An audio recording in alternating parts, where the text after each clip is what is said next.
बच्चों, आज की कहानी है जादुई धुन।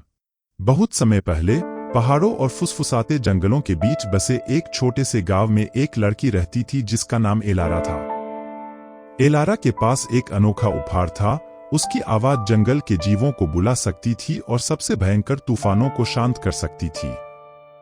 एक दिन जंगल में घूमते हुए एलारा ने एक प्राचीन भूली हुई वीणा को एक काई लगे पेड़ के नीचे छिपा पाया।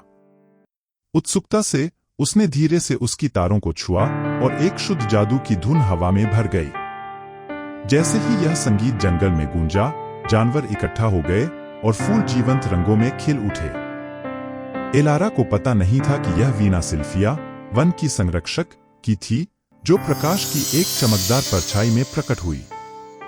मेरी वीणा को जागृत करने के लिए धन्यवाद, सिल्फिया ने कहा। इस संगीत में महान शक्ति है। तुम्हारा दिल पवित्र है एलारा, और मैं तुम्हें यह उपहार सौंपती हूं। वीणा के साथ एलारा की धुनों ने उसके गांव में खुशी और समृद्धि ला दी। फसलें फल फूल गईं, नदियां साफ बहने लगीं और शांति का राज था।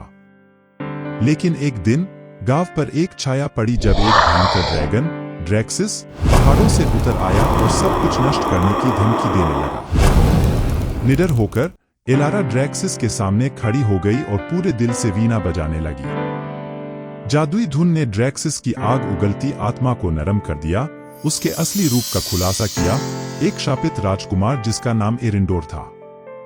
शाप खत्म हो गया और एरिंडोर का दिल कृतज्ञता से भर गया। एलारा और एरिंडोर ने मिलकर धरती पर शांति बहाल की। ग्रामीणों ने जश्न मनाया और पीढ़ियों तक एलारा का नाम कहानियों में गाया गया। उसकी धुनें जंगल में गूंजती रहीं, दयालुता, साहस और संगीत के जादू की ताकत का प्रमाण। और इस तरह एलारा और एरिंडोर ने बुद्धिमानी और करुणा के साथ शासन किया, यह सुनिश्चित करते हुए कि भूमि जादू और सद्भाव का एक स्वर्ग बनी रहे। उन्होंने खुशी खुशी जीवन बिताया, उनकी कहानी को सुनने वालों के दिलों में एक अनंत धुन की तरह गूंजते हुए। तो बच्चों, कहानी का नैतिक क्या है?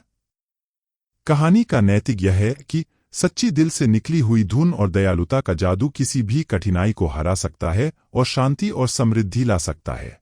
साहस, करुणा और शुद्धता की शक्ति से जीवन में अद्भुत बदलाव लाए जा सकते हैं।